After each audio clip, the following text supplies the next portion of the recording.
Hello, am I audible, guys? Yes, you are. Hello. Yes. Yeah, Yeah, yeah, yeah. yeah. Yes, so let's start our boot camp. So, welcome to the Product Management Bootcamp, which is for 6 weeks. So, I welcome you on behalf of the Case Crafter Club. So, before starting the boot camp, let me tell you how we are going to proceed for this boot camp. So, in this boot camp, we will be having the live session, the video resources, reading materials, a capstone project, and we will be sharing some assignments. And now let me tell you about the certification criteria. So for getting the certificates, you need to complete all the assignments which will be shared to you. And you have to score at least 40% in those assignments. After completing all the assignments and completing the 6 week boot camp, you will be receiving a certificate from Kanha House and Nilgiri House. So if you guys have any doubt related to this boot camp, you are free to ask me.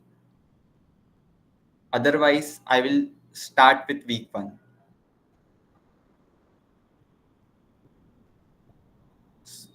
So, shall I start, guys, or you want to ask something? Hello. Hello. Yes. Yeah, I mean, Yeah, yeah. what's about the classes? Like, for 6 weeks, is it a week? 1 week? I mean, one class per week, or you know, two, three classes a week? Actually, we will be having two live sessions, three live sessions actually, and we will be sharing the video resources and reading materials daily. And at the end of this boot camp, we will be having one Q&A session with our expert guest. So at that session, you can ask any doubt to him, and he will answer all your queries. So this is what I have planned, and if the response is good, so I can also plan the session with the product manager of Meta. So if response is good, then I can plan one session. So if your response is good, then I will bring the guest to the boot camp, our boot camp. So any other doubt, guys, Hi, or Shubham. shall I start? Yeah. Hi, Shubham. People are asking how will the assignments will be sent to them? Assignment will be shared via WhatsApp group, which you all have joined. So you will be getting all the video materials, the reading materials, and the assignments in the group. And we will also be discussing continuously all the concepts in the group. So do actively participate in the group discussion also, guys. Any other Guys, doubt? don't worry. We'll be, sending the mail, the WhatsApp group link in this chat only in some time. So currently, please focus on the session, and we'll start the session now. I So have a doubt. Will we getting the recording of this session and other live sessions? yes, you will be getting. The session is being recorded. So I hope all doubts are cleared. Let's start with the week one. Yeah. So I'm starting, guys. So first of all, let me brief you about the week one contents.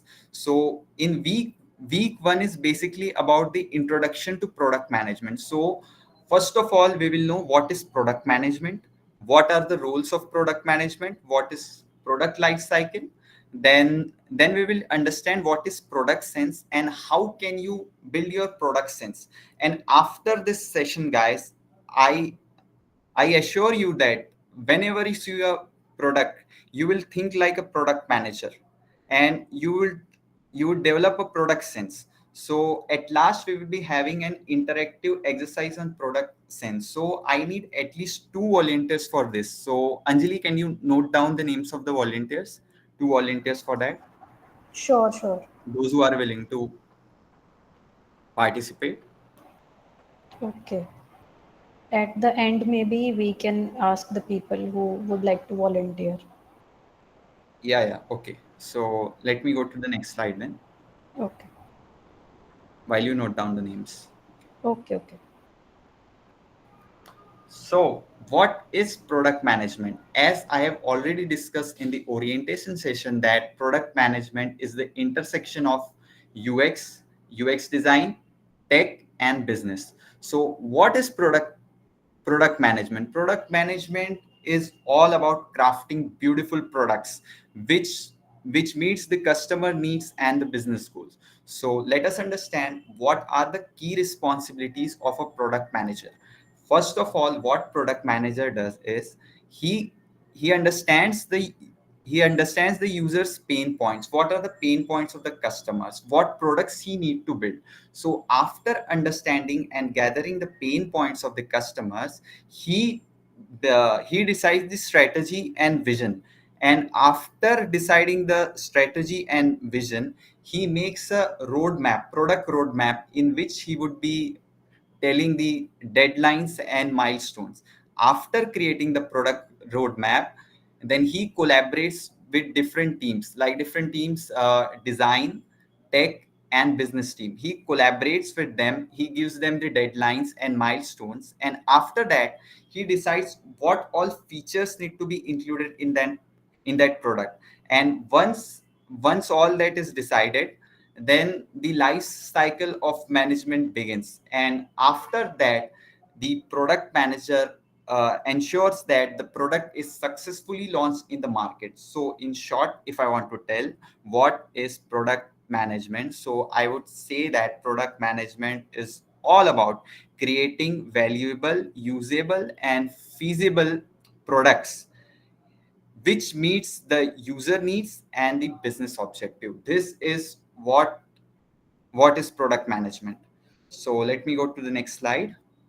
So I have explained you guys what is product management. So if someone tells me, I don't know what is tech, what is design, what is business, I don't know anything. Hey Shubham, you want to explain product management to a 12-year kid. So how could you explain him? How could you explain a 12-year-old kid who does not know anything about tech, business, or design? So I'm going to explain you product management as if I am explaining to a 12-year-old kid.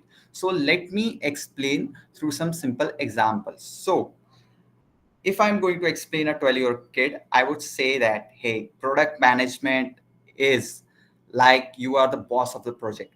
Like uh, in schools, you must all have done the group project in your science subject. So what is product management? Like you have some idea about some science project and you want to make the physical prototype of it. So what does a product manager do is, like, he gathers his team members, like, hey, I have this idea, we can create this model, science model, and then he makes the product. So this is what I will explain a 12-year kid. Another example, like I can consider product management as a team captain. What does a team captain of a sports team, or a sports team, say cricket, Mahendra Singh Dhoni, what does he do? Like he collaborates with all his team members and ensure that everything is properly arranged and the team wins the match. So the end goal of the sports captain is to win the match, and the end goal of the manager is to successfully launch the product and make profit out of it and solve the business problems of the users. What are the pain points of the users? So product manager solves all these problems. So let me give you another example of it. So suppose you want to make a new video game. So as a product manager, what would you do? So to create a new video game, first of all, I would conduct a market research. So it can happen that if you want to make a new video game, like certain age old groups might like shooting games, and certain age group of people can like the mindful games. So you need to decide what audience you are targeting. So after you know who are your customers, so after that you need to design the game. You design the game, then after that you ask your tech team to code the game. He codes the game, and finally what you do is you advertise your product and make sure that everything goes perfectly and your product is launched successfully in the market. So another funny example, suppose you are a product manager of Amul, say Amul, and your task is to invent a new ice cream flavor. So what would you do? First of all, I would uh, gather my friends and I would ask, what flavors do you like?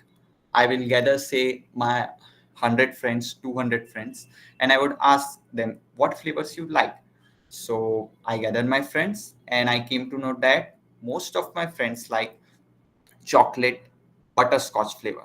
So I plan to make a recipe. So first of all, what should I do? I should note down the ingredients. What ingredients are required to make a new flavor that should be unique and that all people should love. So once the ingredients are decided, what I would do is I would work with chefs. I would ask chefs that we should create some unique flavor. I have got some ingredients. So let's try it out. So what I do is I have chocolate flavor, I have butterscotch flavor. I mix them, I add some nuts in them, and after making this new flavor, which in technical term we can call that we have built a minimum viable product. So our minimum viable product is ready, and now what I'm going to do is I am going to do a beta testing. So what is beta testing? I gather few of my friends and I ask them, you should taste this new flavor of ice cream and tell me how this flavor is. So some of my friends like that flavor and some of my friends may not like the flavor. So if some of my friends do not like that flavor, so what my duty is, I should ask them why this flavor you do not like. So after that, I should repeat the process and I should make sure that all my friends like the flavors, like the new flavor which I have created. And once this new flavor is created, I am ready to launch that in the market and make profit. So now comes what are the main jobs of a product manager. So as I already stated that the job of a product manager is to craft beautiful products, work with different teams to build the products, make decisions on most important, which is most important for the product, and finally to launch the product in the market and make sure that every people like it and your company makes the profit. So now what are the important skills of a product manager? So the communication skill is very important, my dear friends, because product manager need to talk to many people and explain ideas clearly. So they need to understand what are the pain points of the customers, what customers love, what products they do love, what are they willing to pay for. So as a product manager, you should have a good communication skill. Now comes the problem solving ability. So you should have a good problem solving skill and an analytical mindset. So for crafting the beautiful products, you have got the pain points of the user. Now you have to craft beautiful products and find solution to their problems so another skill is like creativity. So you need to be creative, like there is some app, there is a unique feature in that, and you want to launch a same product. So if I launch the same product, then the customer might not love that.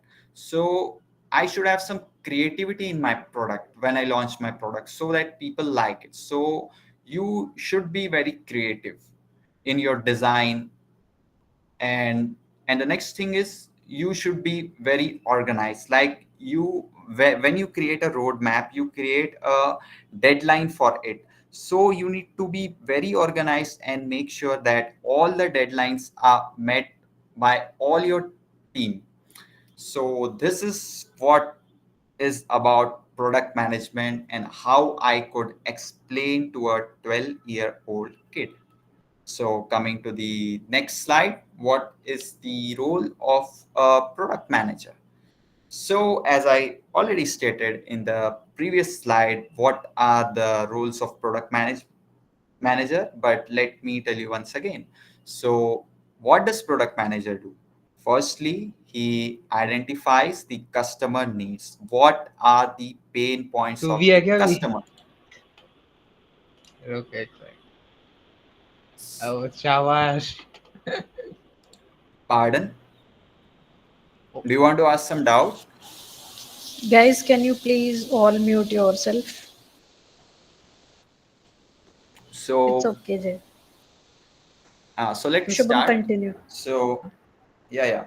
So first of all, what we should do is you should identify the customer needs. What are the pain points of the customers? What does customer need? After that, you need to have a proper vision. You need to create a product roadmap.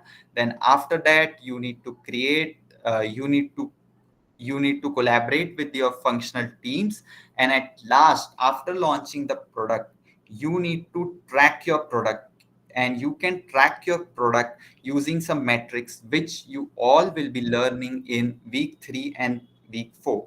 So in short, if I want to tell that, product manager, what he does it, he identifies customer needs, defines a clear vision strategy for the product, and after that he creates a roadmap, collaborate with cross functional teams, and at last he launches the product and measures the metrics and improves after that. So now coming to the product life cycle. So we have 4 stages of product life cycle, which are introductory stage, growth stage, maturity stage, and declining stage. So what is introductory stage? So introductory stage is whenever product is launched. So whenever product is launched, the sales will be low and our marketing cost would be very high. Why marketing cost would be very high? Because the customer is not aware of the product. So to create the awareness, you need to spend some money. So this is the introductory stage in which your profit would be less and maybe it is negative also in some cases. So after that comes the growth stage. In the growth stage, the demand of your product increases, and as your demand increases, the price increases, and you get your competitors and your sales increases. So this is the growth stage. And after growth stage, there is a maturity stage. In maturity stage, your sales growth saturates. Like consider in the year 2023, the number of units of mobile phones sold are say 10,000. So in 2023 also the number of sales would be 20 10,000 only. So this is the maturity stage, and after the maturity stage comes the decline stage. In the decline stage, the sales and profit decline due to market saturation or new alternatives. What happens is, if I say in 2000s or early 90s, we were not having smartphone, but now we are having smartphones. So every living being or a non-living being has a life. So after that life, you have to change, you have to bring new features into that. So then only you can survive in the market. So this is what about product lifecycle. So now comes the product sense, which I was telling in the beginning. So now let us understand what is product sense. So product sense is not just I guess about you missed design, out that UI. product extension that is missed out in the decline. Yeah, yeah, sorry for that. Yeah. So uh, after maturity stage, sometime it may happen that product may rise also. So this is what product extension is. So it may rise also or it may decline also. If the product manager brings some new features into it, then the product may rise also. The sales of the product may rise also. And if the product manager does not make any changes, there are same features in it, then the sales may decline. So this is what all about product sense, guys. So now coming to the product sense. So product sense is the ability to make good product judgments. So it's not about UI and UX design. So what is product sense? It's about user empathy. What I told you in the beginning, the product manager's main job is to find the pain points of the customer. So it is that what is called user empathy. You have to empathize with the user, and once you empathize with user, you have to use your business acumen and you have to craft the products. So let me take one example. So whenever someone with a strong product sense tries out a new app for the some time, so you all have experienced the IIT Madras websites when you have qualified the uh, qualifier exam and first time you saw the website. So what was your experience? How do you feel the websites can be improved? So this is what is product sense. And after understanding all this, you have to make changes in the features. So this is what is product sense. And now let us understand how you can build your product sense. So the product sense can be built when you use more and more products. So whenever you see a product, you have to ask these questions to yourself. So what problem is the product solving? Who has this problem? Means who are your target audience, and after that who are your competitors, and then how are they solving the problems differently than your competitors, and after that you have to identify what is the revenue model of the product, and after that how was your experience using this product. So whenever you ask these questions, you will develop a product sense. So let me pause for 5 minutes and you should review this slide, because after this we are having some interactive exercise for you, so for which Anjali has noted down the volunteer. So just guys focus on this slide because this is important. So please look over these questions, and after that we will be having the practice exercise. So I will be waiting for 5 minutes, and after that, I will be going with the practice question.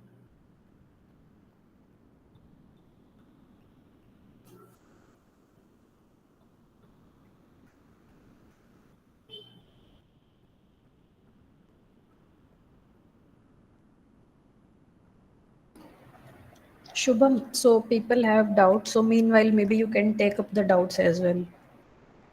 Yes, yes, sure. Okay, so guys, please raise your hands one by one, and I'll be announcing the names, and then you can ask your questions. Okay. So I think Hemant Kumar, you can ask your question.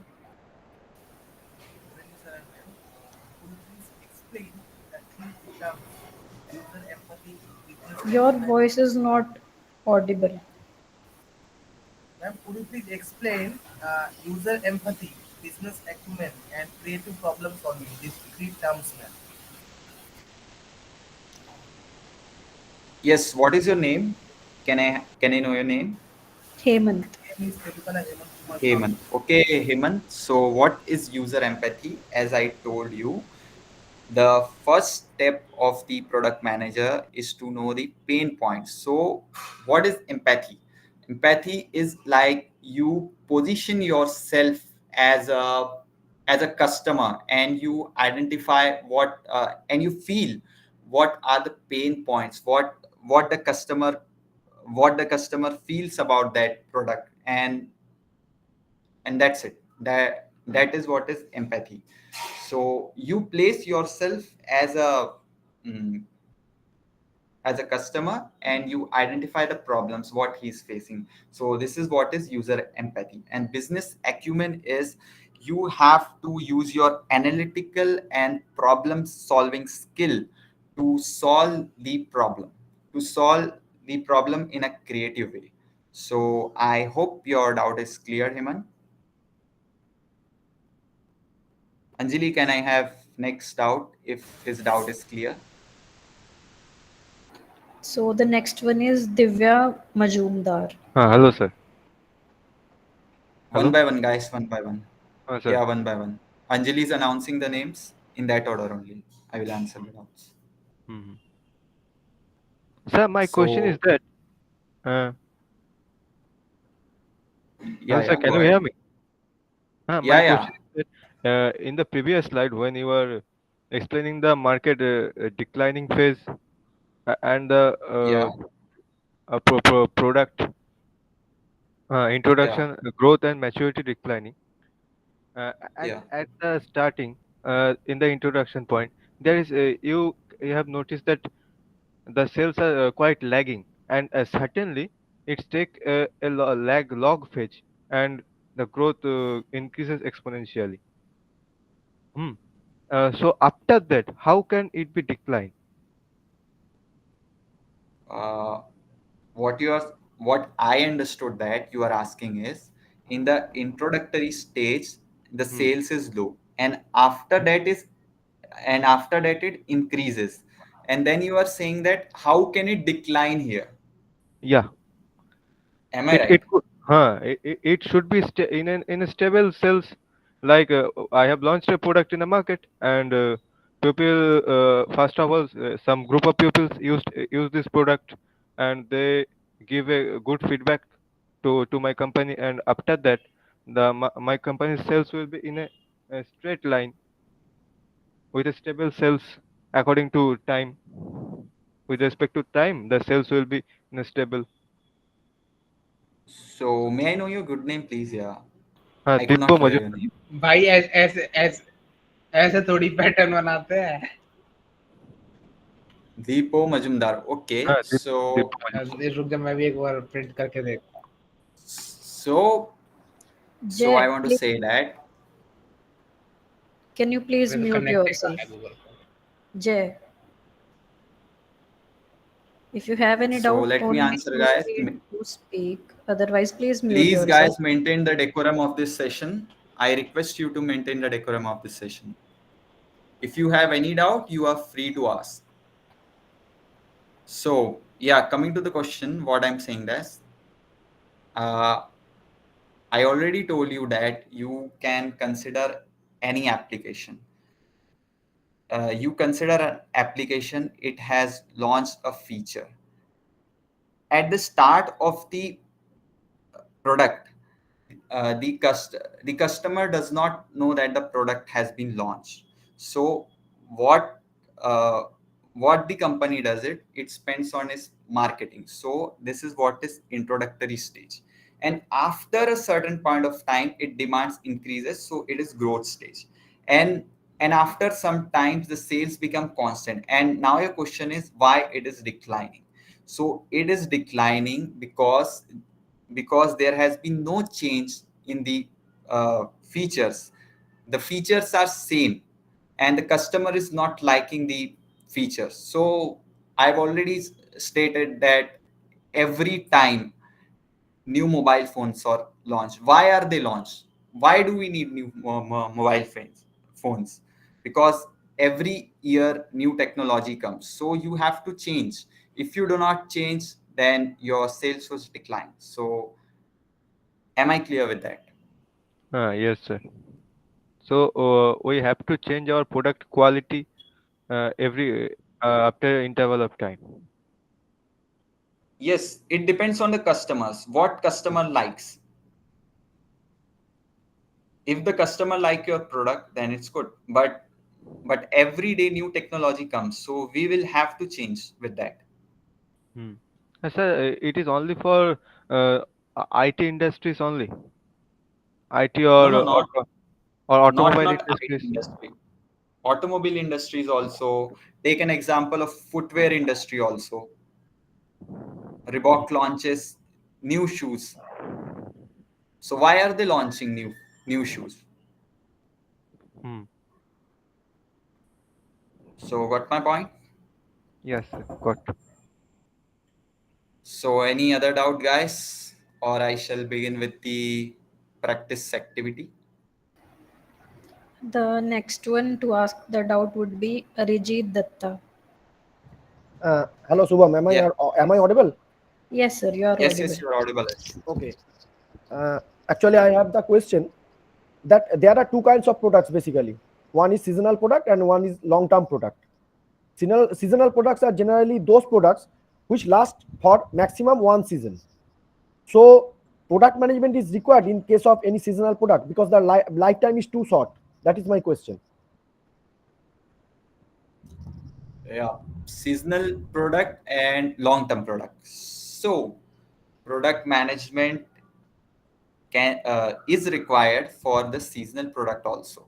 It Okay. depends. So uh, it depends in the sense, like, if you are targeting some customers and you want to craft some beautiful products, so you need to have the role of product manager. uh, if you listen the podcast of Airbnb CEO, what he's telling that we don't need product managers. So it was very shocking that product managers are just as designers. What new they are doing. So it's not like that. Product managers are required Okay. for seasonal and long-term products also. Can you please go back to the earlier slide in that product life cycle part? Yeah. So I have a question about that decline phase. What Dibya has already told that it is very much clear that from maturity level there is only two direction. Either the product will decline, or by adding new features we can do the product extension and it will go on. So please clear my doubt. So the firms which have very less products, they have no option but to product extend because if they cannot extend those product features anymore, they will just vanish. Those firms. Is it correct? My understanding. Yeah, it's correct. Okay. So you need to be innovative. If you are innovative, then you will survive in the market. If you're not innovative, then your sales would decline. It's that simple. Okay. So either we are going to extend that product feature or it will decline automatically. It is totally dependent upon the product manager itself, isn't it? Yes. Okay. Okay. Thank you. So can we start the exercise or any doubt? Brijesh Kumar will ask the doubt now. Yes, go ahead.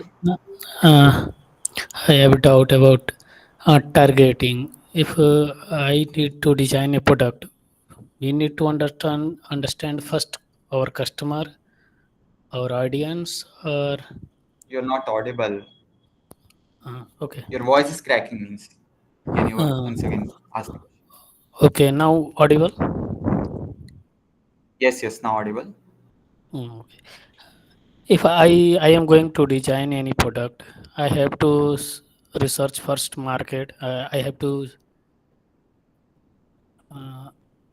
to do. Sorry, I don't know proper English. That is. You can talk in Hindi also if okay you want okay to ask thank out. You. No problem.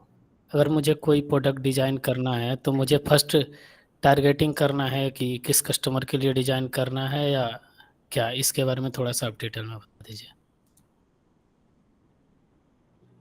So, मैं हिंदी में बोलूँ कि नहीं, English English में में बताऊँ आपको? बोल सकते हैं, इंग्लिश में सबके लिए सही रहेगा. Okay, so एक बार रिपीट कर दो, जस्ट एक बार. आपको मतलब सबसे पहले आपको जानना है कि मुझे स्टार्ट कैसे करना है प्रोडक्ट. हाँ, मुझे मुझे ये जानना प्रोडक्ट है कि डिजाइन हाँ करना है तो मुझे स्टार्ट कैसे करना है प्रोडक्ट. हाँ स्टार्ट सो कैसे करना है. सबसे so first of all what I said is, अगर हम कोई रैंडम प्रोडक्ट बनाते हैं, if we make a random product and we launch in the market, if there are no customers, then who will buy our product? Our product is a waste. It's just as a project, and we will be having that project in our portfolio. So to make the product successfully launch and what people love, so first of all you need to understand what are the pain points of the user, and according to the pain points of the users you craft the product. So how will you know the pain points of the user?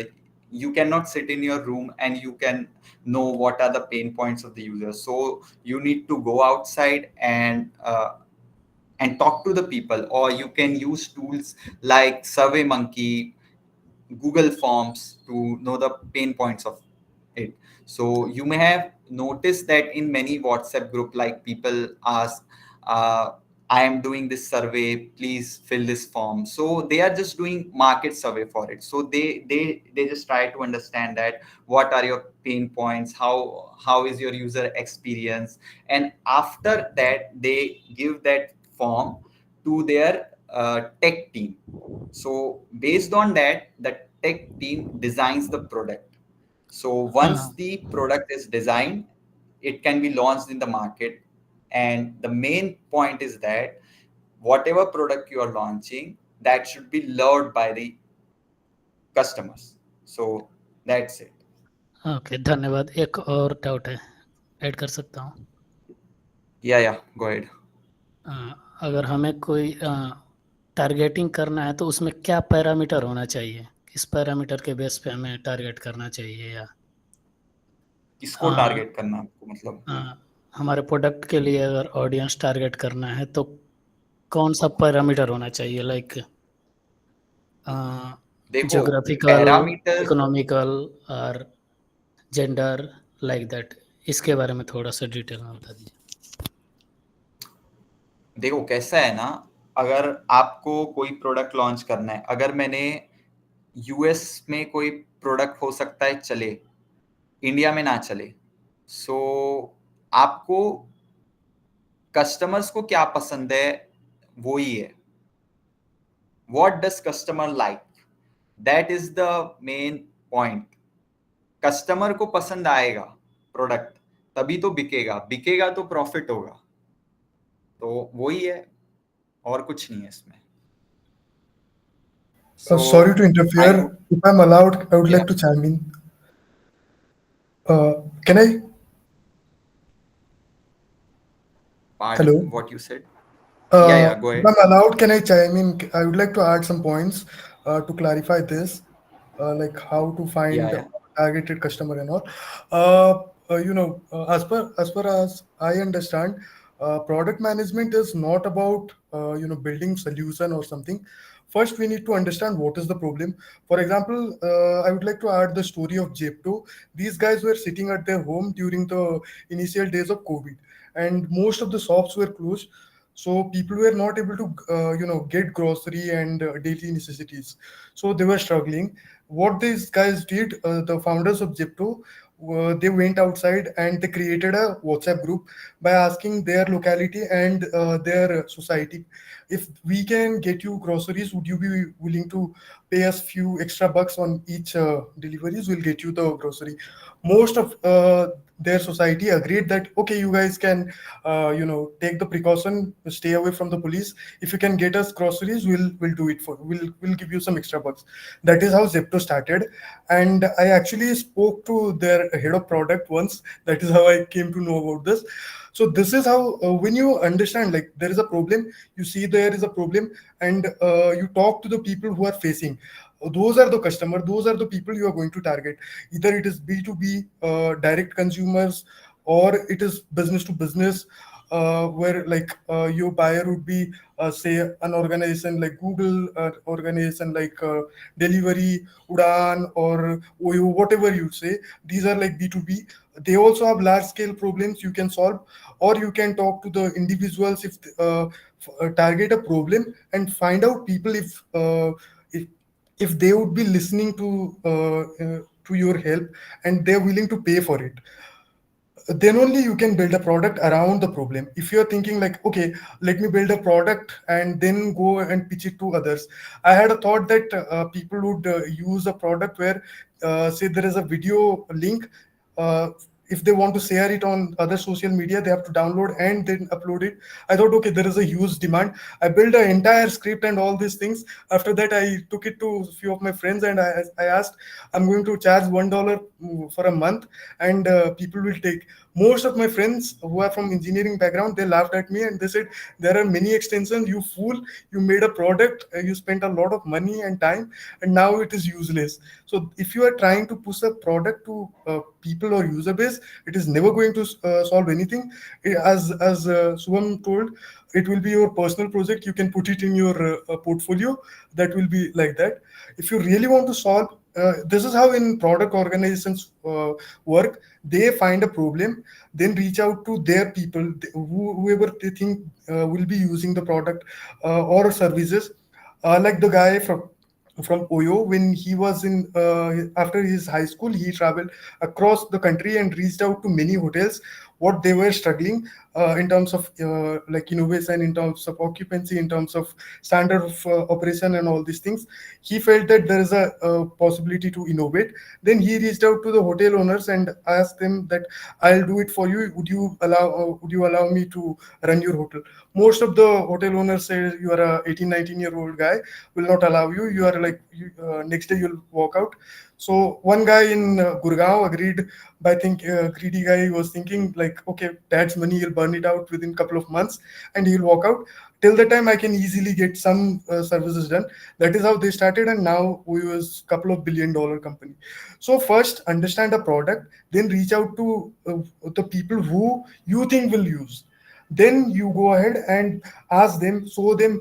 If you There is something called prototyping, where you build a bare minimum product or lookalike kind of thing. There is a product called Figma, where you can sketch, make mock-ups, and show the people how your product will work. It is not exactly the product, but it's kind of a feel of the product. There you can see how the interaction will work. And if people understand, okay, if it is a software, if people understand, okay, this can help them, they'll definitely say and they'll try it. If they like it, make a note. And if they say, okay, there is no use, like my product which I was building, the video sharing thing, nobody liked it. So try to understand a problem first, then reach out to the people who you think will use. They'll only give you feedback whether they can use or who else can use, and probably you can build around it. I hope that clarifies your doubt. Wonderful explanation.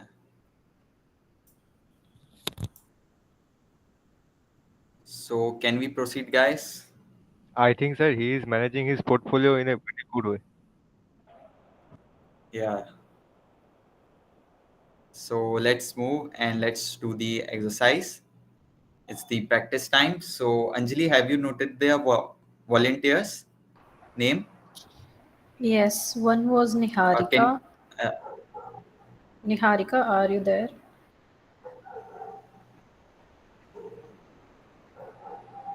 I don't think so. She is here anymore. Yes, But yes, oh, yes, sir. okay, okay. Anyone else would like to volunteer? we need only 2 volunteers for this activity. Sir, which kind of volunteer you need, sir? Just just for some interaction. I would be asking some questions and you need to answer that. I would be sharing one product. You need to watch the video and you need to answer these questions to build your product sense. What have you understood? Like what problem the product is solving, who has this problem, who are they competing against, how are they solving this problem differently, what is the revenue model, and these all questions. So first of all, you need to watch the video and after that you need to answer these questions. Okay, sir, let's try. So are you ready? Yeah, sir. Okay, so I'm one ready. would be Yeah. Niharika and the other would be Abhinavja. Okay, so I'm starting the video, guys. The progress Watch with the carefully. assistant. As I said earlier, our vision for our assistant is to help you get things done. It turns out a big part of getting things done is making a phone call. You may want to get an oil change schedule, maybe call a plumber in the middle of the week, or even schedule a haircut appointment. You know, we are working hard to help users through those moments. We want to connect users to businesses in a good way. Businesses actually rely a lot on this, but even in the US, 60% of small businesses don't have an online booking system set up. We think AI can help with this problem. So let's go back to this example. Let's say you want to ask Google to make you a haircut appointment on Tuesday between 10 and noon.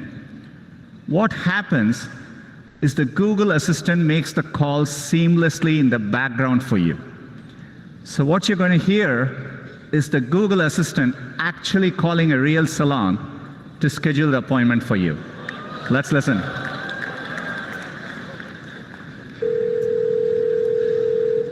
So how can I help you? Hi, I'm calling to book a women's haircut for a client. I'm looking for something on May 3rd. Sure, give me 1 second. Sure, what time are you looking for around? At 12 p.m. We do not have a 12 p.m. available. The closest we have to that is a 1:15. Do you have anything between 10 a.m. and 12 p.m.? Depending on what service she would like. What service is she looking for? Just a woman's haircut for now. Okay, we have a 10 o'clock. 10 a.m. is fine. Okay, what's her first name? The first name is Lisa. Okay, perfect. So I will see Lisa at 10 o'clock on May 3rd. Okay, great. Thanks. Great. Have a great day. Bye.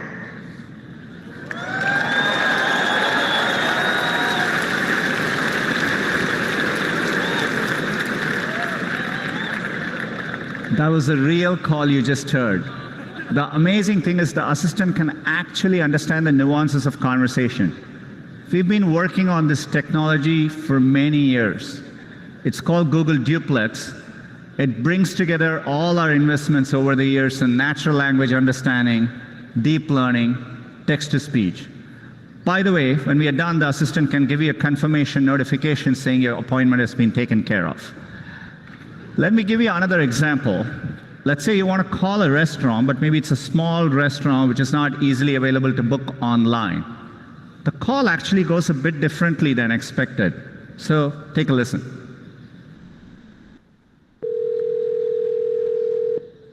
See how may I hear you? Hi, I'd like to reserve a table for Wednesday the 7th. For 7 people? It's for 4 people. 4 people? When? Today? Next Tonight? Wednesday at 6 p.m. Oh, actually we leave here for like upper like 5 people. For 4 people you can come. How long is the wait usually to be seated? For when, tomorrow or weekday or? For next Wednesday, the 7th. Oh no, it's not too busy. You can come for 4 people, okay? Oh, I gotcha. Thanks. Yep. Bye bye.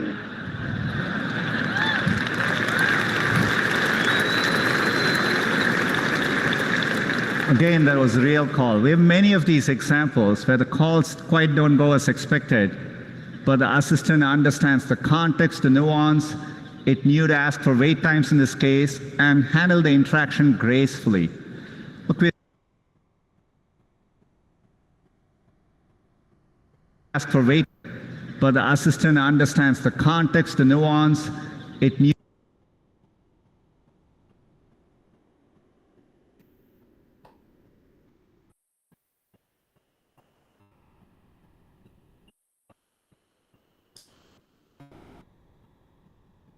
So yes, guys, the volunteers, please answer these questions now. For the product sense, you can use Google to search, and you need to discuss and find answers to these questions. You can start discussion about that. What problem it was solving? What was the name of the product? Who has this problem? And all these questions. You can use Google. It was for making searching. lifestyle easy for people's. Yeah. Go on, guys. I don't know anything. Means you guys need to figure out it. I'm just hearing you guys how you build your product sense. I'm just hearing. You can discuss. Whoever wants to volunteer, whoever wants to discuss this, you can use Google for it. Searching what was the product, whose problem is being solved, what are the competitors, and all that questions. Yeah, go ahead. Sir, in that case, in the video, which you have shown to us, that in this particular video, the technology will help the pupil from age 17 years to 80 years and more. Because but if we specifically focus on the age, then 60, more than 60 Sorry years. to interrupt. Sorry to interrupt, but I want to say that don't ask me doubt now. You just need to find the solutions of this question. You guys discuss among yourself and come to a solution for it. Don't ask me doubt. I'm not going to tell doubt in this part. Or else you want to, means I should pause here, and you can discuss in the WhatsApp group, or you can discuss on Sunday or anything. It's up to you guys. If you want to discuss it now among your friends, then you can discuss it, or else you can discuss it later in the WhatsApp group, and you can think about it, what problems it is solving. I will share the PPT with you. So do you want to discuss here only, or you will discuss in the WhatsApp group, or you will think on Sundays about it? It's up to you guys. You want to discuss now? Yeah, so please go ahead. Okay. I'm not going to solve any doubt. May I have the floor?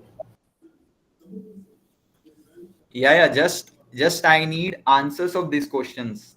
Any one of you Okay. answer this So question. firstly the product's name was Google Duplex, and it was Yeah, right. based on their research of years of NLP, natural language processing, text to speech, and all that.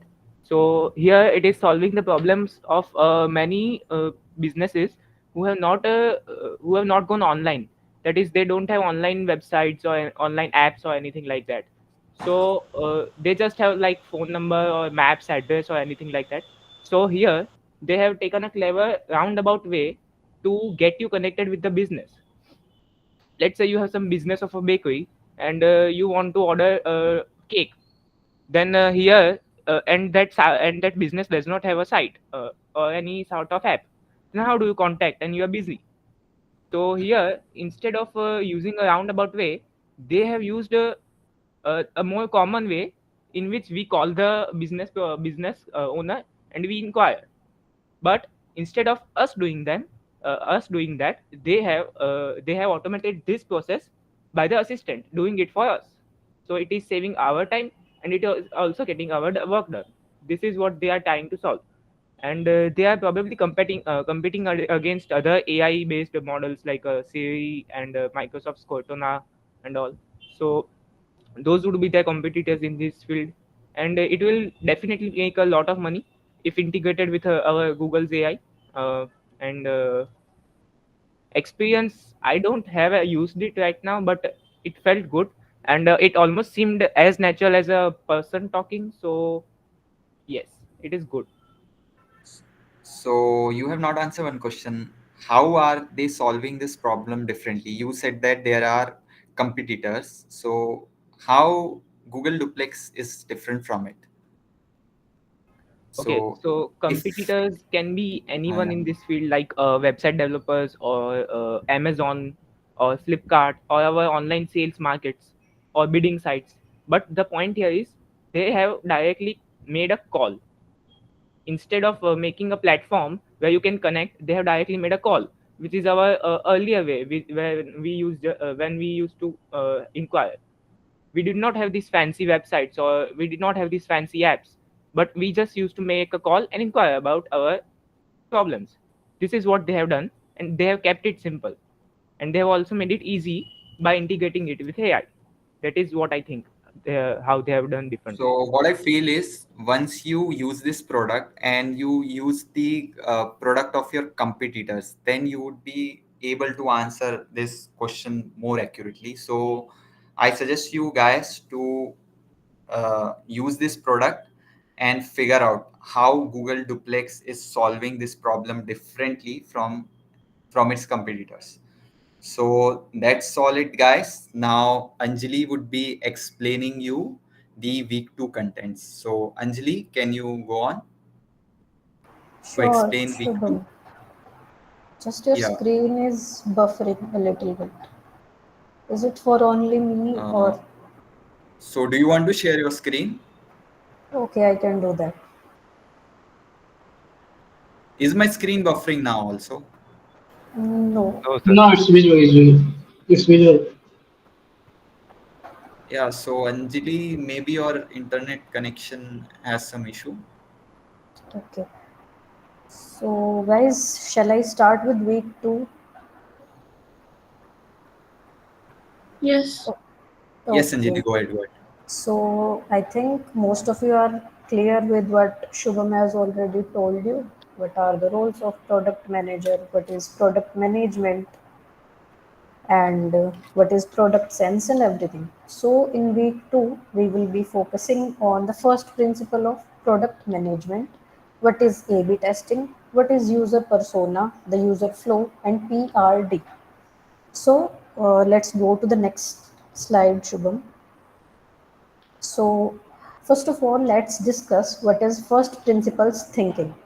So first principles thinking involves breaking down the complex problems into their most basic elements and then building from there. That means when you have a bigger problem, you basically break it down into chunks of smaller problems and then you start finding the solution from those chunks only. So, what are the key elements? So, first key element would be problem identification. So, you need to start by understanding the root problem. Then, user centric. That means it focuses on user needs rather than the assumptions. Then, iterative process, constant refinement of features and solution. So, basically, first of all, you need to find the root problem. Rather than the bigger problem, you need to find the smaller problem, that is the root cause of the problem. Then the problem should be user centric rather than made up on some assumptions. Then it should be an iterative process. That means the features and the solutions need the constant refinement. Then we'll take an example of Henry Ford, the approach to car manufacturing. I hope most of you know Henry Ford. He is responsible for the invention of assembly line. So basically, in 1990s, the problem was the cars were very luxury items because they were manufactured by hand, and that's why they were, the manufacturing was very slow and they were very expensive because anything that is made by hand, it turns out to be expensive. So Henry Ford asked the question that how can we make the cars affordable for everyone. On to the next slide. So Henry Ford then came with the first principles thinking, and he didn't accept the conventional approach that the cars are only for the rich people. So he broke down the process into most basic components. The first question he asked himself was, what is the requirement to make a car? So the answer was, you need parts like engine, wheels, braking system, metal body, etc. Then how are these parts currently assembled? So back in 1990s, one or two workers only would build the entire car from start to finish. Then he asked, what is the faster way to assemble these parts? Then he came up with the idea that if the assembly process was broken down into smaller tasks, each worker could focus on only one job and then do it repeatedly. That means if suppose let's take you need four tasks to make a car. So one is to assemble the engine, the second one is to assemble the wheels, the third one is to assemble the braking system, and the fourth one is to assemble the whole body. So you will require four workers to do the four tasks individually and repeatedly for different cars. That means one worker would be focusing on fixing the engine for all the cars. The second one would be fixing the wheels for all the cars. The third one would be installing the braking system for all the cars, and then the fourth one would be taking care of the whole metal body. So that is how Henry Ford came up with the assembly line using the first principles thinking.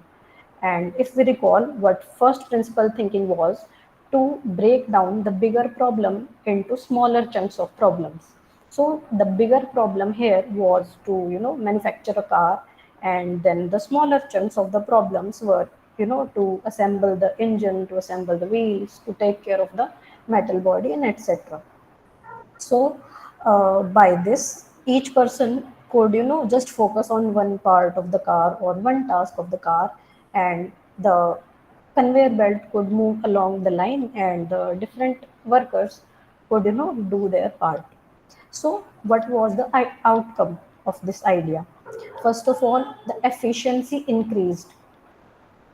So efficiency means the time to build a car dropped from 12 hours to just 2.5 hours. Guys, can you imagine doing this simple thing, and you save just 80% of your time for building a single car? Then the cost of the Model T, that was very popular back then, that decreased significantly. So it made the car affordable for the average Americans or the average people, the middle class people, to buy. The impact. This innovation revolutionized manufacturing not just in the auto industry but in many other sectors too. Someone asked that is it only for the IT sector? No. If one thing is happening in a sector, one revolution is happening in the one sector, it will surely affect the other sectors as well. Like Henry Ford did this in the auto manufacturing, but it revolutionized the different sectors too. So, if I summarize Henry Ford's example, what was the conventional thinking, if you guys remember? The conventional thinking was building cars is a very time consuming and costly task. So, they are only affordable for the rich. Then, what Henry Ford did, he implied the first principles thinking. Then he said that cars are made from parts that can be assembled more efficiently. Let's streamline the process by breaking it down into smaller tasks.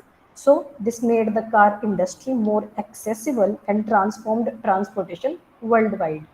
I hope the example is clear. So, moving on to the next slide.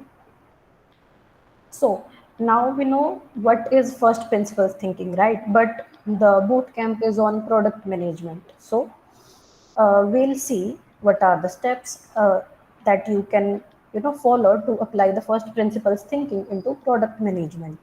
Number one is you need to identify the problem.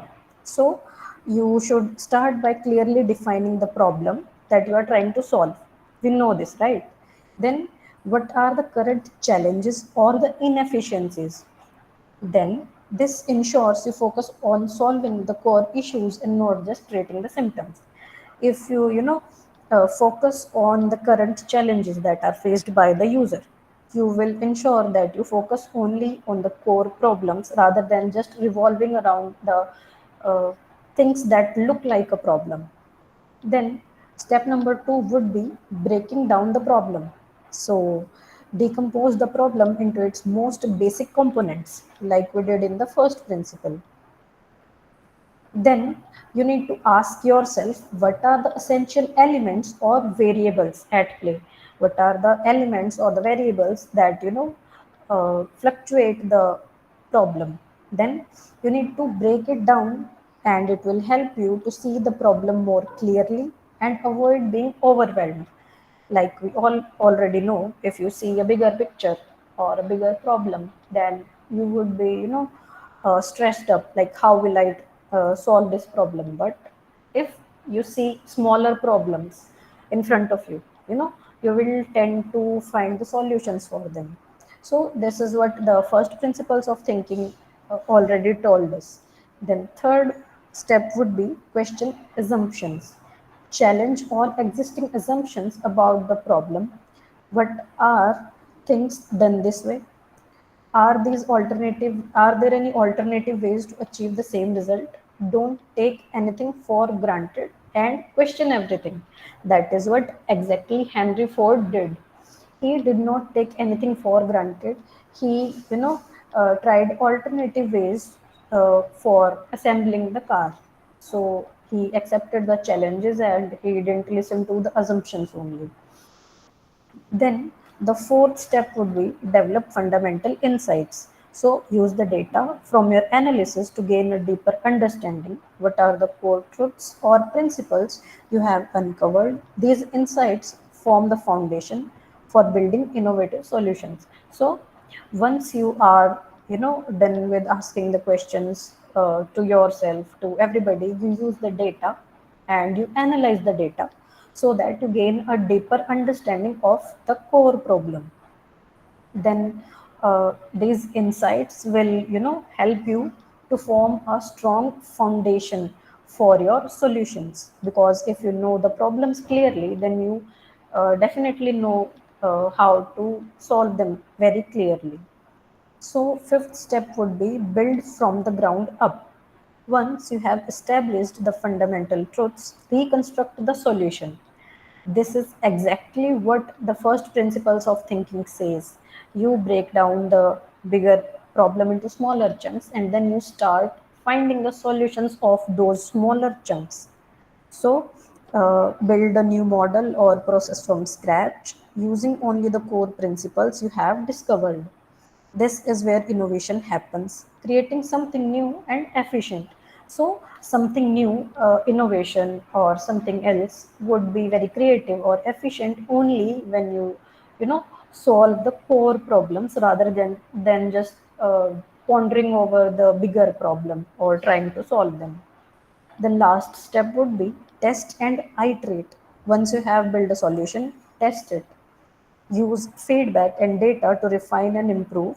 Iterate the process until you arrive at the most optimal solution. This simply means once you arrive at your solution, you find the solution to your problems. You do not sit with it and waste your time. You go to people, you make them test your app or your website or your product, whatever. Then you take their feedback, and whatever the feedback is, you try to refine and improve your features of the product. Then you do this iteration until and unless you arrive at a very optimal solution. That means optimal solution means a product or something that you are building is liked by at least 80 to 90% of the users that are using it. So on to the next slide. So we'll move on to A/B testing. Some of you might have studied in stats in the foundations. So a randomized experiment where two or more versions of a product or feature are tested to see which performs better. Abhinav is saying, I can't see the slide. Abhinav, can you please check your internet connection? So moving on with A/B testing. So A/B testing means you basically you do a random experiment where you make two or more versions of the same product that has different features to see which one performs better. On the right, you see this diagram where you see A and B. A and B are two different versions of the same product, like a website or maybe an app. So, what are the key steps to A/B testing? So, step number one is form a hypothesis. For example, we had this A, this we had this product A, and we just made a hypothesis that maybe making a blue picture will increase our clicks rather than a orange picture. So what we did was we create the variation of the A, and then we called it B. That was our experiment version, and we inserted a blue picture in place of orange, and then we shifted it to the leftmost corner. So that's how we created the two variants. That is step number two. Then third step is splitting the traffic, the 50% to A and 50% to B. This simply means that you just show the version A and version B to 50-50 of your audience, of the target audience or your users. Step number four would be analyze results, which version performs better. So you basically see uh, which version had the most retention time, which had the more number of clicks and everything. Then you analyze the results and you see version A or version B, which one performed better. So there's a question that why do we use A/B testing? Why do we have two versions of the same product when we can only have one? Okay, so it reduces the guesswork and improve user experience. That means, suppose I have product A at the initial stage, then I am thinking of changing the layout and everything like we have in B. And rather than showing it to half of my users or half of my audience, I just push it to the whole database and 100% of the users can see it. And what if the you know the users don't like it? I would be guessing, my users will be liking it, but what if they don't like it, right? So if we do A/B testing, it reduces our guesswork and it will improve the user experience.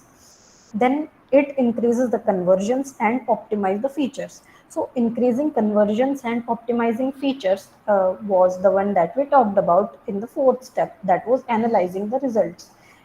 The conversion basically means the number of clicks and the retention time of the user, and optimizing the features basically means keeping the features according to those analysis of the results. Okay, this is what A/B testing is. So if we take an example, a well-known example is Netflix. We all use Netflix on daily basis. So Netflix is, it frequently tests the various aspects of its platform to optimize its performance. Then it includes elements like user interface, recommendation algorithms, content placement, and even thumbnails for some movies and shows. Then we know Netflix does this all the time. They keep changing their user interface. They change the thumbnails of the movies or the shows. They alter the content placements, and they try using different recommendation algorithms. So, for example, Netflix wanted to know how a new interface design would affect the user engagement. So they created two versions, like we studied in A/B testing. So version A was the control version. That means the original version, the existing interface. Version B, the variant or the experiment version, was a new design with different content layouts and navigation changes. So this was the experiment version. So what were the key changes that were tested in the user interface? One was navigation flow, whether simplifying the process of discovering content would lead to increased streaming. That means if you can find a content very easily, maybe on your home screen or by searching it, the navigation flow of the users would definitely increase. We all know that. We all love the simple and easy things rather than the difficult things or the things that tend to puzzle us. The second one would be recommendations display. Experiment with how recommendations are presented. Example, the larger thumbnails, more prominent sections, or maybe keeping them on the left, keeping them on the right, or maybe in the center. Then visual appeal. testing new color schemes, fonts, or button styles to see if they improve interaction. So visual appeal is a thing that is the first thing someone notices. So if you see this slide as well, you see how appealing the color scheme or the fonts or the button style is. You see how Netflix has a red color and a different font, so that you provide your all the attention to the Netflix, and you start thinking how does Netflix looks, and how this A/B testing is implied to that. So what Netflix did was they created the two versions and they presented it to 50 and the 50% of the users. So uh, the results that came from the test was it increased the streaming times of the users. So the users who were shown the new design, the version B, spent more time streaming the content. This indicated the design was more engaging and intuitive. So the reason for higher streaming times was navigation flow. Like if you find the things very easily, you would definitely tend to stream the app or the product multiple times. Then recommendation. Let's say for example you like the comedy genre. Okay, so if you have watched a show that is from the comedy genre only, and you get to see the recommendation of same genre, the TV shows or the movies maybe, you will tend to watch it multiple times or for higher hours. So it improved the retention rates. So Netflix show that users who experienced the new design were more likely to return and watch content again, improving the customer retention rate. That is what basically the content, the visual appeal, the recommendation display, and navigation flow did. So this is what Netflix did by using A/B testing. So on to the next slide. The third topic would be user persona. So someone was asking, how will we start, to look up for the product or something that we are making up. So first thing that you would be noticing is user persona. So what is user persona? User persona is a semi-fictional representation of your ideal customer based on your market research and real data. So on the right hand side, you would see a user persona that basically has different components. One is the demographics. Demographics basically means the age, the gender, the location, the job role. These are very much required for the understanding the basic functioning of your product or your app. So patterns and behaviors, that means how they use your product and challenges they face. If you know your users, how are they using your product and how what are the challenges they are facing, you would definitely do something to solve their challenges. Then goals and motivation. What motivates them? What problems are they trying to solve? So first thing would be, what is the factor that motivates them to use your app, right? And what are the problems they are trying to solve through using your app? Then fourth one would be the pain points. What are the frustrations or the barriers that the user is facing while using the app? Then opportunities. What all can be done to solve the problems? Right? If we know the opportunities, then we can work upon them and we can make our product better. So why do we create user personas? Okay, we can maybe randomly start building our app. Then what is the need to create user persona? So first of all, it gives you a deeper understanding of your users. Personas help teams better understand the target audience's needs, pain points, and behavior, leading to more empathetic and relevant solution. So basically, if you know your target audience, their needs, their pain points, and their behaviors better, you would tend to provide more relevant solution, and you would more be more empathetic with them, so you will understand their pain better. Then improved decision making. Instead of guessing or using assumptions, team can refer user personas to make data-driven decisions about product features, content, or design elements.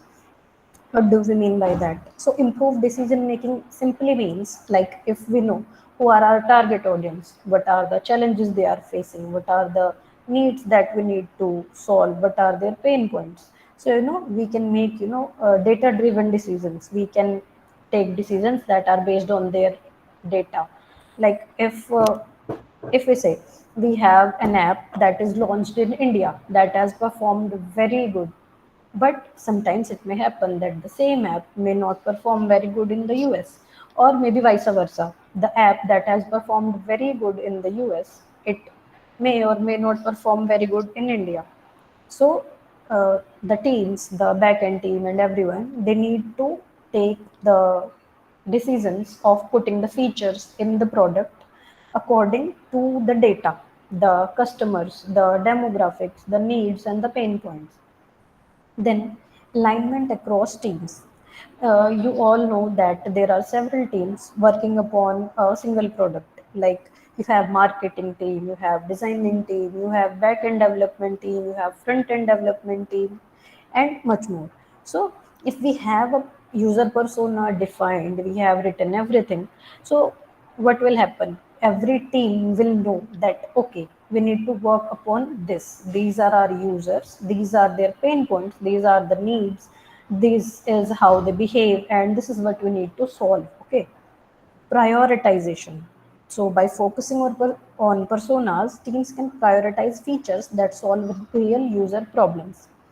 So to explain this point, okay, so I would like to repeat, we have a course in degree level that I have registered for in this term, that is named by Design Thinking in Data Driven App Management. So the instructor of the course, Bala sir, he always says this, that the user, he is just like a child. He'll tell you 1000 problems, and then 50% of them won't be even the actual problems that he is thinking the problem is. So suppose you do the market research, you talk to 70 different people, and you have 700 different problems, right? You have written all of them. This can't happen that you will solve all the 700 problems in the first iteration of the app, right? So if we have the user personas, we know the target audiences, maybe we can solve the first 70 first, then we can move on to the next 20, the next 25, and so on and so forth. So this is what the personas are created for. On to the next slide is the user flow. So user flow is basically a diagram showing the steps a user takes to accomplish a task within a product. In simple English, we can say these are the steps that a user takes to do a task. Suppose I need to buy something from Amazon, and we have on the right hand side we have the user flow for that. First of all, we will have the entry point. That means our landing page, which is home page in our case. Okay. So we have different things. We have banner, about us, opening our product, and gallery on the landing page. Then if we want to, search for a product, what we will do? We will navigate. That means the second component, navigation, key actions the user takes. Example, login or search. Okay. So we will navigate to our product. Then if we click onto our product, then a new page will open up. That is show page. Sorry, shop page. That shop page has the product list, and the product list has the product picture, product name, description, the price, and a quick view. Okay. And if we click on the quick view, we have several different functions. Okay. Then if we click on the product list, then if we click on some product name, okay, then a new picture will open, that is product page. And the product page will have product picture, the name, the price, description, the color, the quantity, and then add to cart page button. Sorry. So add to cart button, when we click on that, it will take us to a new page, that is view cart. So you can basically view what all things you have, added in your cart, the product name, the price, the quantity, the total, and there will be a button to remove the item as well. Okay, then you will have the payment details, and finally you have the checkout button. So if we look up on the components, entry point, that is our home page, our landing page, the navigation are the different steps, the actions that the user takes to add the product to cart or to checkout. The end goal, the final destination is purchasing the product, that means checkout in our case. Okay, so why is user flow important? User flow basically is important because it identifies the pain points. And how? So by mapping out the user flow, product managers can pinpoint areas where users might encounter difficulties, enabling teams to address these pain points and improve overall usability.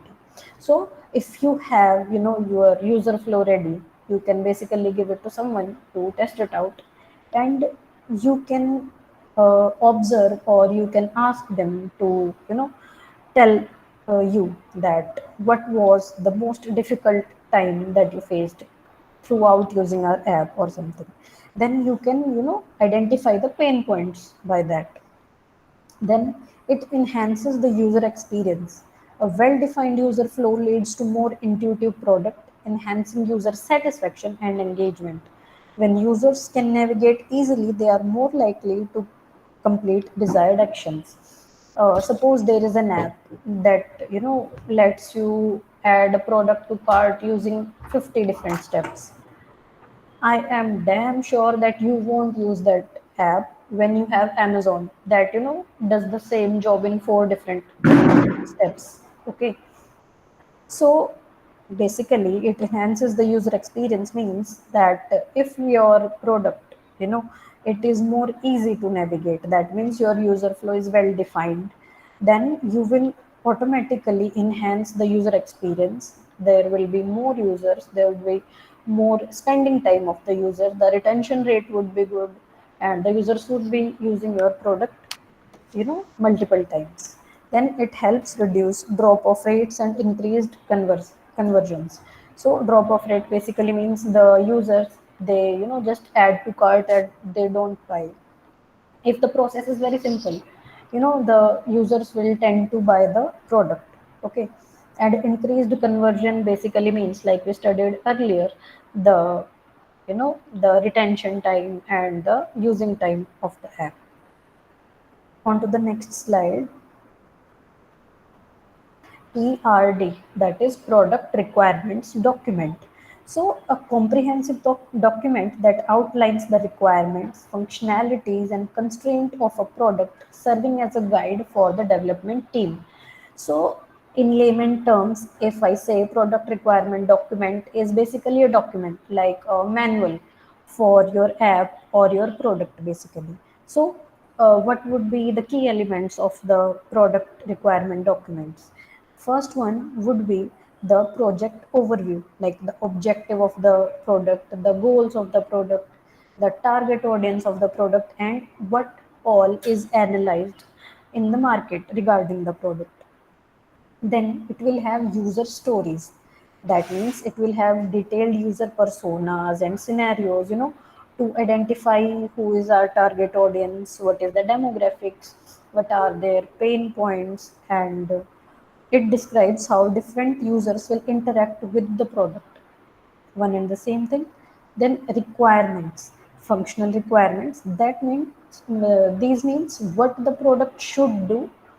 Like suppose the product, if we say Amazon, it lets you buy a product. This is the functional requirement of Amazon. Then non-functional requirement would be how the what is the performance of Amazon, what is the usability, what is the security, etc. That means how easily can you add the product to cart, and what is the security, how secure you are to use the app, that your data won't be breached, right? and how frequently you can recall the steps for doing the same thing. Like suppose if you need to add a product to cart, the repetitive example, right? So we know how to add a product to cart and how to do checkout. But if they had a problem, a puzzle in between to solve before the checkout, I'm sure none of us would buy things from Amazon. Okay, so the acceptance criteria, that means specific conditions under which a feature is considered complete and functional. Acceptance criteria basically means like, uh, suppose I want a feature to be implemented. So what is the criteria that the feature will be implemented upon? The users will accept the features. This is what acceptance criteria means. Then assumptions and constraint. Any assumption made during the requirement gathering, limitations that may affect the project, example, budget or technology. So, at times people may have limited budget, okay, to build a product. That would be the constraint. And assumption means, suppose if we were someone who were building some shopping app, so we know we have different competitors in the market. One would be Amazon, Flipkart, then Meesho, and whatnot. You all know the list, right? So these would be assumptions and a constraint. Moving on to the next slide. So, what is the importance in product management of PRD, the requirements document? Okay, so first of all, it will provide you clarity of vision. That means it provides a clear understanding of what the product is, what is its purpose, and the problems it aims to solve. Okay, then guidance for teams. The PRD aligns cross-functional teams, the designers, the developers, the market person on feature, timeline, and priorities, ensuring everyone is on the same page. So the PRD clearly mentions that these are the 10 problems we need to solve. The first one is the most in high demand, and we need to solve this first. Then the second one, then the third one, so that the development team, the designing team, the marketing team, and everyone working on the product, they are on the same page and they are solving the same problem rather than just wandering here and there. Then efficient development. By outlining detailed specifications, the PRD minimizes misunderstandings and scope creep, leading to faster and smoother development cycle. This is what I exactly said. So we know the detailed specification. So every team knows the detailed specification of the product that we are building. So it will lead to a faster and a smoother development of the product. Then, stakeholder communication. It acts as a single source of truth, ensuring stakeholders are informed and aligned on the product goals and progress. Okay, so suppose we are, a firm that gives solution to people, and someone comes to us and says, okay, so we need this, and we have this n number of problems and n number of things, and you need to think upon this. So what we'll basically do is we'll write the n things in our document, and we will work only on the n things.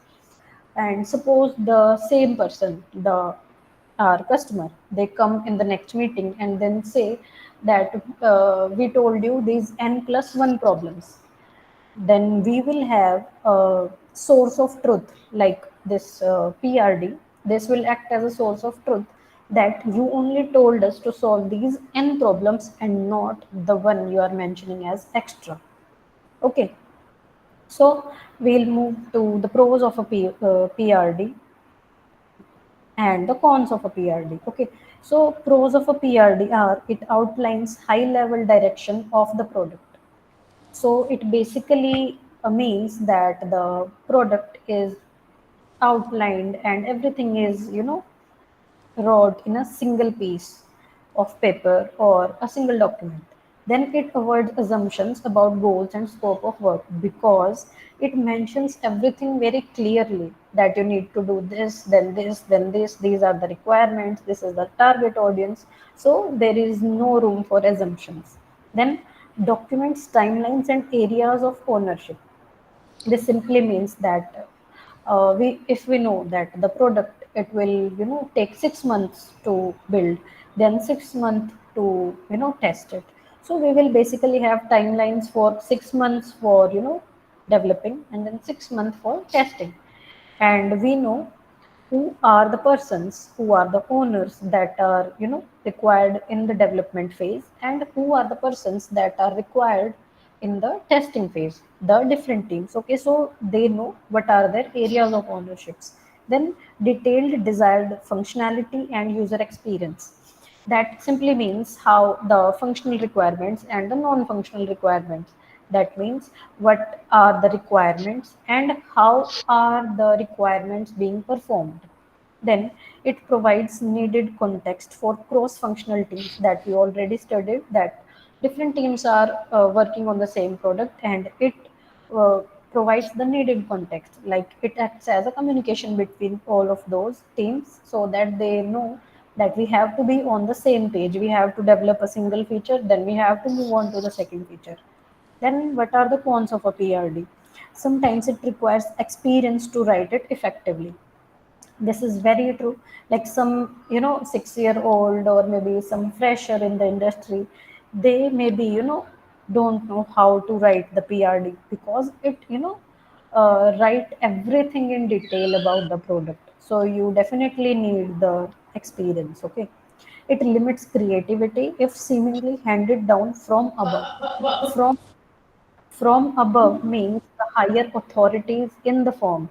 Like suppose if your manager, uh, writes, yeah. Can you guys please mute? Thank you. So from above basically means the managers. So if the managers hand over the PRD to the development team. So development team, they don't have any room for their creativity, right? They, you know, they are not the authority to add or subtract some functions or some features from the product. Then it becomes irrelevant if the teams are not engaged. That means if the teams are not looking up for the PRD only, then how would they, know that what needs to be done and when it needs to be done and what is needed to be done at the first. So these are the pros and cons of a PRD, and that is how we complete our week 2. So we have a scenario, a practice question, and I don't think so we can do this here, but I would definitely want to see you all sending your solutions in the group. So let me tell you. So you have a scenario. Imagine you are building a productivity app for the students who struggle with time management. We are online students. We all struggle to manage our time. Agree? Okay. So first step is you need to create a user persona. So you need to define a persona for a student. So you need to write, you can take any example. Okay, so maybe you can write the name, the background, the goals, the challenges, daily habits, pain point, the opportunities, and everything that we studied in user persona. For example, Sarah, a 21-year-old college student juggling multiple deadlines, finds it hard to manage her time effectively. So Sarah is the name. Background is a 21-year-old college student. The goal is, to manage the time effectively. Then challenges is she finds it hard to manage her time. Then daily habit is she juggles multiple deadlines. Then what are the pain points, opportunities? You need to write all of that. Then you need to draft a PRD, the requirement document. Okay, so using the persona, create a PRD for a new feature, such as maybe a task scheduling tool. Okay, so you can include the essential components, and like the objective can be to help the students like Sarah to organize the tasks effectively. Then features would be calendar integration, reminders, task prioritization, to-do list. Okay. The user story can be, as Sarah, I want a weekly planner to keep track of my assignments and exams. So basically, user stories follow this format is as dash, that means as user I want to achieve dash what is my goal, and this is what how user stories are defined. And for that I want to do dash, what I want to do is at the end. This is what user story does. So basically you need to provide a user persona and a PRD in your WhatsApp group. I hope assignments and the theory part is clear. Any questions? We have one more exercise for you guys, like product analysis template. So you have to select one product name and you have to fill this template using that, and you can share your answers on the WhatsApp group. So if you have any doubts, you can ask.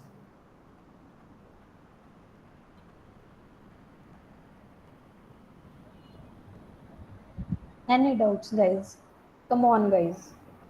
So, ma'am, all these things we have discussed is based on our week 1 and 2 content covered. Yes, yes, And yes. when you will cover the week 3 and 4? We will have a different session for that. The details will be shared in the WhatsApp group. How can we get the entire PPT of this session? We'll share it in the group only. Okay, ma'am. Okay. Hello, this side it is Orijit. Hello. Yes, sir, yes. As the quiz one is coming on this 27th, will there be any Yes. class on 26th? Any No, no, session? sir. Okay. No, sir. We'll try to keep the sessions and the classes when we don't have the busy schedules. We all Oh, are students, right? okay, okay.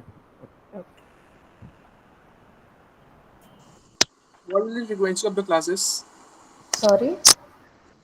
What will be the frequency of the classes conducting? Frequency of If the I'm not classes. wrong, are you asking about the timings? Yes, yes. Timings would be more or less the same, 8 to 10. No, no. I want to ask that how many days a week the class will be conducted? Like today it is conducted. Then after that, We it will will be. have two more sessions. The second Mhm. session would be week 4, sorry, week 3 and week 4. The third session would be week 5 and week 6. And apart from that, we will have guest sessions also. Okay. Any more questions, guys?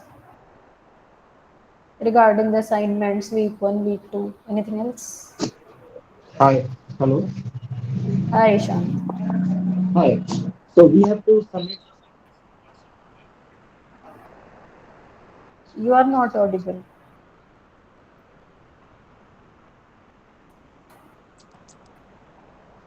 I'm audible right now. Yes, yes, you are. So I'm asking like we have to submit the assignment in WhatsApp group only, right? Yes, yes. Okay. So we have till now 4 assignments. One from week 1 and rest 3 right now. Which was It's not Yes, assignment, it's the practice question. practice We questions. would share the assignments. okay. Okay. These are just for your practice, what you grasped from the week 1 and week 2, the understanding part only. The assignments that would be graded would be different and would be shared separately in the WhatsApp group. Okay. Okay.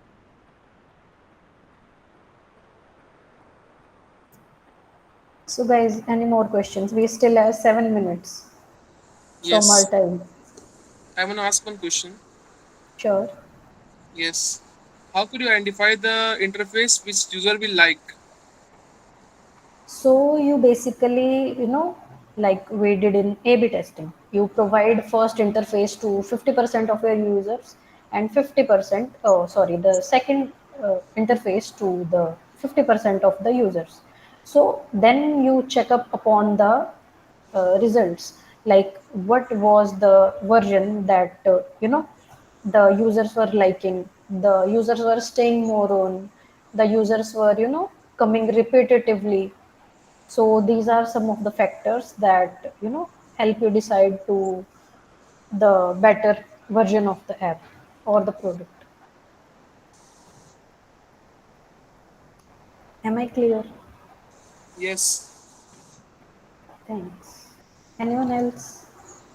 I want to ask one more question. Sure. Suppose I launch a product in the market, like an app. Hmm. Hmm. There are more competitors like me who are launching the same product. Then how can my product be look different so that people come to my website or app to use that product? So this is what you need to work on, right? You need Yes. to analyze your competitors. What are they Yes. providing, and what extra can you provide so that the users don't go to them and come up to you? Uh, a great example would be, Meesho. Meesho is Sasta Sundar Tikau. If I, Yes. Yes. uh, Yes. say it in layman terms. Okay, so there were different competitors like Amazon was there, Flipkart was there, eBay was there, and multiple websites. But what attracted users to use Meesho is the prices of the product, that you get to purchase the same product in cheaper prices from Amazon and Meesho. Sorry, from Amazon and Flipkart, the prices are cheaper on Meesho. So this Yes. is their USP. So you need to find the USP of your product basically to Yes. look up differently. Actually, Amazon and Flipkart were targeting the tier one customers, tier one city customers, which are living in tier one Yes, cities. And Miso is targeting tier two and tier three customers, which are living in some small towns or some villages. because exactly. because they are the Yes. e-commerce industry leaders. Yes, Yes. They are just maintaining their monopoly in in this sector. yes.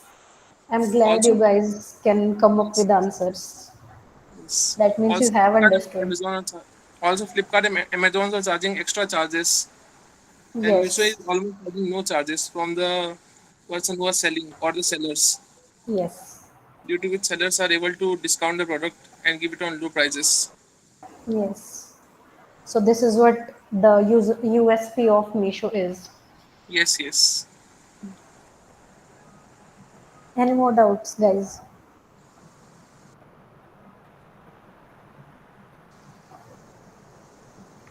How can user find my product on the website or somewhere?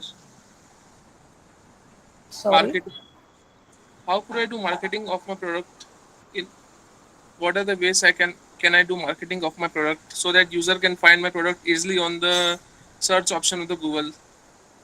That you need to work upon for is with your marketing team. The marketing team will, you know, do everything that your product is visible to more customers. Like you can do more advertising, or maybe, like Ajay said, digital marketing. You can, tell the influencers to promote your app, like Mamaearth and all of these, they do. They tell the Yes. influencers, they give them some money and then they tell them to promote the product, like on reels, or you know the YouTube videos. You see the paid collaboration, right? So this is Okay. how the marketing things work. Okay. You mean influencer marketing? Yes, influencer marketing is one thing the marketing team can do. There are multiple things, showing Yes. up the ad on Google or maybe on LinkedIn, etc., etc. Yes. Do you think the logo of the product is more important than the product quality, or the product quality is more important? I think both have a different position. Like if Yes. your logo is not clear and is not good, then I don't think so. Customers, will come up to you. We all know the story of Starbucks, the mermaid thing, Yes. right? We all use Yes. Instagram. So that is an excellent example of how the logo will affect your customer database. Yes. Which means to attract the initial customers, we need a good logo of the Yes, company or the product. that is why companies are, paying thousands and thousands of dollars to logo makers. Yes. And also we have to recruit good web developers as well. Yes, yes. Development team is also an integral part. They have to design a good presentation before the advertisement. Yes. And they also need good product managers, guys. This is what the goal of our boot camp was. to be a good product manager?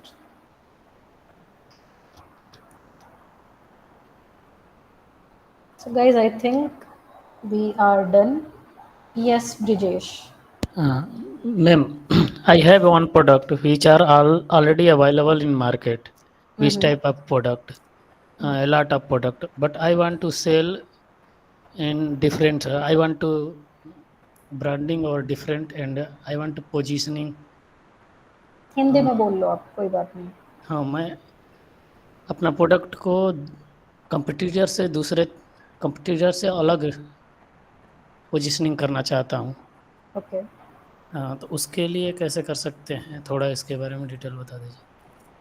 वही जैसे मैंने अभी आपको example और फ्लिपकार्ट और मीशो का example दिया था ना, लाइक आपको कुछ एक यूनिक क्वालिटी रखनी पड़ेगी आपके प्रोडक्ट के अंदर, ताकि आप जो आपके कॉम्पिटिटर्स हैं, जो आपके जैसे अमेजोन और फ्लिपकार्ट हैं मीशो के, सो उसके अकॉर्डिंग आपको आपकी कुछ एक ऐसी यूएसपी लाइक सेलिंग पॉइंट रखना पड़ेगा जो आपके कस्टमर्स को अट्रैक्ट करे, कुछ अलग, बाकियों से कुछ अलग, कुछ हटके. Okay. Okay ma'am, thank you. जैसे कि हम अगर कोक देखें, कोका कोला, वो ब्रीवर इंडस्ट्री का एक लीडर है. ताकि वो जो उनका जो टेस्ट है, उनका जो क्या कहते हैं उसका, जो आइटम्स उनके उनके ड्रिंक्स में वो मिलाए हैं, वो बहुत अच्छे क्वालिटी के होने चाहिए.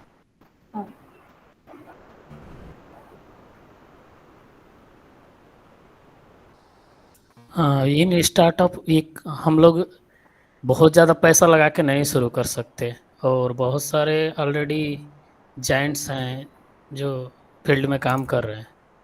तो हम लोगों के लिए कुछ ऐसा दूसरा करना, यूनिक यूनिक डिजाइन करना पड़ेगा, यूनिक आइडिया लाना पड़ेगा, जिसके वजह से हमारा प्रोडक्ट कस्टमर को तक पहुंचे और कस्टमर भी उसे पसंद करे. Yes, that is why it is said that you need to spend 80% of your time in your research and only 20% of your time in implementing the solution. That is how you will save, guys, on startups. Guys, if you think the session was helpful or interactive, can you please give me a thumbs up reaction? Can I ask you a thing? Sure. Yes. I know two brands in the market which are skincare products like Mama Earth and second is Minimalist. Okay. I think everybody know that Minimalist is a new startup which just came in market, and Mama Earth is old player in the market. Mama Earth products are not as such good like Minimalist. I have personally used their products. They told that they are purely natural or like their products. I think they are not purely natural because the product is not good. But minimalist products are actually very good for skincare. Mama Earth spend most of the